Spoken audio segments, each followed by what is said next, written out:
बाळासाहेबांच्या तमाम शिवसैनिकांना तुमच्या ह्या अनिश गाढवेचा, बाळासाहेबांच्या लहानशा शिवसैनिकाचा आणि शिवसेनेच्या प्रवक्त्याचा मानाचा जय महाराष्ट्र. शिवसैनिकांनो, शिवसेना एक वादळ हे तुमच्या माझ्या हक्काचं एक लहानसं युट्यूब प्रबोधन माध्यम. तुम्ही लाखोंच्या संख्येने सबस्क्राईब जरूर करा. या माध्यमाद्वारे आपण रोज जोडले जात असतो. माझे विचार तुमच्यापर्यंत, आपल्या शिवसेनेचे विचार तुमच्यापर्यंत मला रोज पोहोचवता येतात. त्यासाठी तुम्हा सर्वांना विनंती करतो, शिवसेना एक वादळ तुम्ही लाखोंच्या संख्येने सबस्क्राईब जरूर ठेवा. तुम्हाला पुन्हा विनंती करतो. शिवसैनिकांनो, काल तुम्ही पाहिलं असाल, दिल्लीमध्ये शिवसेनेच्या 5ही खासदारांचे एक शिष्टमंडळ, त्यात काही आमदार देखील होते, महाराष्ट्राच्या विधिमंडळाचे विरोधी पक्ष नेते होते, अंबादासजी दानवे असतील, सुनील प्रभू साहेब असतील, अनिल परब साहेब असतील. या शिवसेनेच्या शिष्टमंडळाने काल राष्ट्रपतींची भेट घेतली आणि या भेटीमध्ये महाराष्ट्रामध्ये चालू असलेला एक ज्वलंत प्रश्न मराठा आरक्षण याबद्दल त्यांनी राष्ट्रपतींना याबाबत अवगत केलं. महाराष्ट्रामध्ये कायदा सुव्यवस्थेचे धिंडवडे निघले जात आहेत आणि त्यातही मराठ्यांचं हे आरक्षण आंदोलन जर असंच चिघळत ठेवलं, याच्यावर जर वेळीच तोडगा काढला नाही तर महाराष्ट्रामध्ये काय परिस्थिती उद्भवू शकते याबद्दल या शिष्टमंडळाने राष्ट्रपतींशी चर्चा केली. यातून काय तोडगा निघेल, राष्ट्रपतींशी बोलल्यानंतर काय तोडगा निघेल मला माहित नाही, पण शिवसेनेच्या शिष्टमंडळाने याच्यावर कशा प्रकारे तोडगा काढला जाऊ शकतो याबद्दल मात्र राष्ट्रपतींशी चर्चा केली. बघा, आजवर अनेक जण सांगतात आम्ही मराठ्यांच्या बाजूने, आम्ही ओबीसीच्या बाजूने, आम्ही धनगरांच्या बाजूने, पण याबाबत एक कन्स्ट्रक्टिव्ह काम, एक योग्य असं डिसिजन देणं किंवा त्या डिसिजन मध्ये मदत करणं, निर्णयामध्ये मदत करणं असं कोणीही करत नाही. त्यासाठी विशेषतः दिल्लीमध्ये पार्लमेंटमध्ये असेल, राष्ट्रपतींपर्यंत असेल, कोणीही जात नाही. कारण प्रत्येकाला मराठा आरक्षण आंदोलन हा विषय हा तापताच राहिला पाहिजे. याच्यावर जर सोल्युशन निघालं तर भविष्यातल्या आमच्या वोट बँका बंद पडतील. याच्यावर जर सोल्युशन निघालं तर भविष्यामध्ये आम्हाला राजकारण करण्यासाठी काही विषय मिळणार नाही.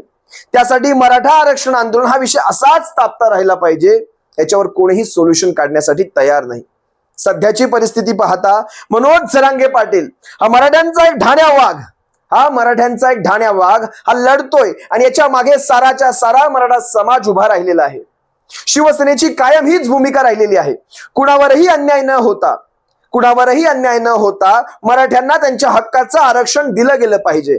आणि माझी भूमिका मी वारंवार स्पष्ट केली, ओबीसीच्या कोट्यातही न जाता, कुठल्याही कोट्याला टच न करता आपण एक विशिष्ट प्रवर्ग तयार करू शकतो आणि त्या प्रवर्गाला एक वेगळ्या टक्क्याचं आरक्षण म्हणजे 16% आरक्षण हे वेगळ्या पद्धतीने देता येऊ शकतं. पण त्यासाठी राज्याची तशी एक शिफारस केंद्राकडे असली पाहिजे आणि त्या शिफारसीनंतर तसा कायदा झाला पाहिजे. कारण फक्त शिफारसी करून उपयोग नसतो, केंद्र कायदा करत नाहीये. केंद्राने जर तसा कायदा केला तर 16% वरचं जाऊन आरक्षण जवळपास 50%, 52% ऑलरेडी असलेलं आणि 16% पुढे जाऊन 68% महाराष्ट्राचं आरक्षण जाऊ शकतं. महाराष्ट्र हे काही राज्यातलं, देशातलं पहिलं राज्य नाहीये. याच्या अगोदरही अनेक कित्येक राज्य आहेत ज्याच्यामध्ये आरक्षण हे 50% पुढे गेलेलं आहे. मराठ्यांना त्यांच्या हक्काचं वेगळं आरक्षण 16% द्यावं, तसा वटहुकूम, तसा कायदा महाराष्ट्राने तसं एक शिफारस करावी आणि केंद्रामध्ये म्हणजे संसदेमध्ये तो कायदा पारित व्हावा. राष्ट्रपतींचीही त्याला मंजुरी घ्यावी आणि त्यानंतर मात्र तो कायदा कोर्ट त्याला क्रॉस करू शकत नाही. कारण कायदाच हा कोर्ट शेवटी कायदाच पाळत असतं. मग अशा प्रकारचं जर सोल्युशन असताना तुम्ही ही माणसं झुंजवायचं, मी मागेही तुम्हाला म्हणालो आणि बऱ्याचदा म्हणालो, भारतीय जनता पक्ष कोंबडे झुंजवण्यामध्ये फार माहिर आहे. एकमेकांशी लढवत ठेवायचं. आता मराठ्यांमध्ये आणि ओबीसीमध्ये कशा प्रकारे वाद घातले जात आहेत तुम्ही सारे पाहताय. अगदी कालचंच उदाहरण घ्या, छगन भुजबळांनी हजारोंची सभा घेतली. ज्या ओबीसी बांधवांना त्यांनी सभेमध्ये मार्गदर्शन केलं त्यात त्यांनी चिथावणीखोर भाषा केली. आता असं होईल, ओबीसी विरुद्ध मराठा एकानंतर एक वाक्याला शेवटी कसं असतं, ऍक्शनला रिॲक्शन येत जाणार आणि हळूहळू एक एक वाक्य अशा प्रकारे जिव्हारी लागणार असणार. जेणेकरून काय होणार, या नेत्यांच्या भांडणामध्ये समाजामध्ये एक दुफळी तयार होणार.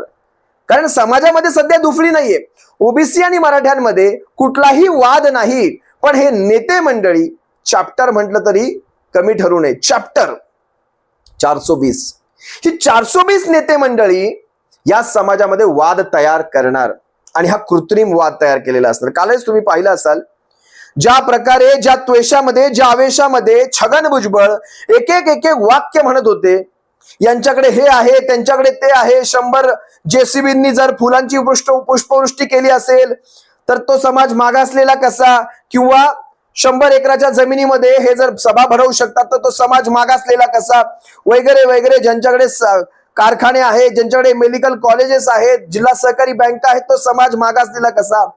भुजबळ साहेब, हा नियम सगळीकडे लागू होतो. अशा प्रकारच्या नियमामध्ये माणसांना बसवू नका. माणसांना पहा. खऱ्या अर्थाने आज मराठा समाज खऱ्या अर्थाने मागास राहिलेला आहे. भुजबळ साहेब, खऱ्या अर्थाने ओबीसी समाजावर कुठलाही अन्याय न करता, ओबीसींच्या आरक्षणाला धक्का न लावता, या आरक्षणाची एकदा पुनर्बांधणी व्हावी, खर तर पुनर्बांधणी व्हावी. नाहीतर मराठ्यांसाठी एखादा स्पेशल वर्ग तयार करून त्या वर्गाला एक विशिष्ट आरक्षण देऊ करावं. जवळपास 15 ते 16% आरक्षण देणं हे शक्य आहे. जर अशा प्रकारे होऊ लागलं तर कदाचित भविष्यामध्ये मराठ्यांचा हा आरक्षण प्रश्न मार्गी लावला जाऊ शकतो. पण तुम्ही मला एक साधं सांगा, या सरकारला हे काहीच करायचं नाही. अजित पवारांचा भुजबळांवर कंट्रोल नसेल असं ज्याला कुणाला वाटत असेल तो राजकारणामध्ये कच्चा. छगन भुजबळांच्या तोंडून एखादं स्टेटमेंट येणं म्हणजे ते सरकारचं स्टेटमेंट झालं, कारण छगन भुजबळ सरकारामध्ये मंत्री आहेत. छगन भुजबळ अजित पवारांच्या निकटवर्ती आहेत. छगन भुजबळ एखादं स्टेटमेंट करणार हे अजित पवारांच्या पसंतीचंच असणार किंवा अजित पवारांच्या मनातलं स्टेटमेंट असणार. त्यामुळे तुम्ही सरकारामध्ये राहून एक जण ओबीसींच्या बाजूने बोलतोय, दुसरा नेता सरकारामध्ये राहून शंभूराज देसाई सारखा मराठ्यांमध्ये, शंभूराज देसाई म्हणा किंवा रामदास कदमांसारखा म्हणा किंवा नारायण राणेंसारखा म्हणा, मराठ्यांमध्ये झुंजवतोय. एक नेता म्हणतोय मराठा आणि कुणबीमध्ये रोटीबेटीचा व्यवहार होत नाही, म्हणजे कुणबी आणि मराठ्यांना झुंजवतोय, पर्यायाने ओबीसींना झुंजवतोय. रामदास कदमाविषयी तुम्हाला एक साधी गोष्ट सांगतो. जो रामदास कदम आपल्याला सांगतो आमच्यामध्ये रोटीबेटीचे व्यवहार होत नाहीत, एक साधं उदाहरण देतो. रामदास कदमाच्या घरात जावई आणि रामदास कदमाच्या घरातली सून ही कुठल्या समाजाची आहे हे देखील रामदास कदमाने जरा जाहीर सभेमध्ये येऊन सांगावं की माझ्या घरात माझा जावई आणि माझी सून ही कुठल्या समाजाची आहे, ती खरंच मराठा समाजाची आहे का, हे देखील बाहेर येऊन सांगावं आणि जनतेला कळू द्यावं. रोटीबेटीचे व्यवहार आपल्याच घरात झालेले आहेत. रोटीबेटीचे व्यवहार आपल्याच घरात झालेले रामदास कदम बाहेर वेगळे टेंबे मिरवतात, बाहेर वेगळे गमजे मारतात, म्हणतात रोटीबेटीचे व्यवहार होत नाहीत. मग तुमच्या घरात दोन जी लग्न कार्य पार पडली रामदासजी कदम, ती कुठल्या समाजाबरोबर झाली होती? खोटं बोलायचं पण रेटून बोलायचं. हे भारतीय जनता पक्षाचे वाण नाही गुण लागला, गुण नाही वाण लागला, जे काही लागायचं ते लागलं एकमेकांना. ते नारायण राणे म्हणतात भाजपचे 96 कोळी मराठा आणि मराठा हा सारखा नाही, यांच्यामध्ये फरक आहे. आता मला वाटतं नारायण राणे सुद्धा वाद घालतील, 96 कोळी आणि मराठ्यांमध्ये व्यवहार होणार नाहीत किंवा रोटीबेटी होत नसेल, काहीही सांगू शकतात. मराठ्यांमध्ये पाठवलं 96 कोळी 92 कोळी 94 कोळी करून किंवा मराठा करून, ओबीसींना कुणबींना वेगळं केलं, कुणबींना मराठ्यांना वेगळं केलं, आणि इकडे हे आता ओबीसींच्या बाबतीत छगन भुजबळांसारखे वेगळ्या वल्गना करतायत. म्हणजे हा आरक्षणाचा मुद्दा अतिशय तापत जाणार आहे. या किचकट होऊ लागल्यात या साऱ्या गोष्टी. एक नेता सरकारातलाच जेव्हा अशा वल्गना करतो म्हणजे दाखवताना दाखवायचं आम्ही आरक्षण द्यायचंय, सरकार म्हणते आम्हाला आरक्षण द्यायचंय, आमची भूमिका आहे आरक्षण देण्याची, पण ते देता येत नाहीये. कारण आता हे नेते उभे राहिलेत, या नेत्यांनी एवढा समाज मागे घेतलाय, आता ह्या ओबीसी नेत्यांचं काय करायचं? अशा प्रकारचं मी मारल्याचं नाटक करतो, तू रडल्याचं नाटक कर. म्हणजे ना मारलं जाणार ना खऱ्या अर्थाने हा रडलेला असणार, पण दोघांनाही दाखवताना दाखवलं जातं की मी मारतोय तू रडतोय. ही महाराष्ट्राची फसवणूक आहे. महाराष्ट्राची म्हणण्यापेक्षा ही मराठ्यांची फसवणूक आहे. मला जरांगे पाटील साहेबांना का कुणास ठाऊक तेवढा मोठा मी कदाचित नसेल त्यांना सांगण्या इतपत, पण साहेब सावध, या सरकारांपासून सावध. आपण 2 महिन्यांची मुदत दिली असेल. आता काल परवापर्यंत आकडे आले 28 लाखांच्या मराठ्यांची नोंदणी कुणब्यांमध्ये झाली. सावध भूमिका घ्या. हे सारे कागदोपत्री घोडे आहेत, याचा कुठलाही पुरावा नाही, काहीही होत नाहीये. आपल्याला अशाच प्रकारे टांगवलं जाऊ शकतं आणि का कुणास ठाऊक, पण मला माहित नाही 2 महिन्यानंतर खऱ्या अर्थाने हे सरकार खरंच त्यांच्या आतमध्ये ती दानत आहे का? यांनी खोटी शपथ घेतली छत्रपती शिवरायांची, आणि ती शपथ खोटी आहे, लवकरच सिद्ध होईल. यांनी जो स्टंट केला त्या आझाद मैदानावरच्या गद्दार मेळाव्यामध्ये, तो जो स्टंट केला छत्रपती शिवरायांची शपथ घेण्याचा, हा स्टंट यांना राजकीय आयुष्यातून उठवल्याशिवाय राहणार नाही. कारण छत्रपती शिवरायांची एवढ्या भर सभेत शपथ घेणं हे या मुख्यमंत्र्याला भारी आणि महागात पडणार आहे. महाराष्ट्राची जनता प्रत्येक ठिकाणी याचा जाब विचारेल. मी तुम्हाला आणखी काही उदाहरणं देतो. नारायण राणेंनी ज्या वेळेस 96 कोळी आणि मराठ्यांमध्ये वाद घातला, नारायण राणेंनी एक साधा प्रश्नाचं उत्तर द्यावं. तुमची स्वतःची एक मेडिकल संस्था आहे, तुमची एक स्वतःची, तिथे तुमच्या जे काही तुमचं मेडिकल कॉलेज आहे, त्या कॉलेजमध्ये तुम्ही किती मराठ्यांना कामाला ठेवलं याचं उत्तर द्याल तुम्ही? तुम्ही किती मराठ्यांना तिथे काम दिलं, किती मराठ्यांना नोकरी दिली?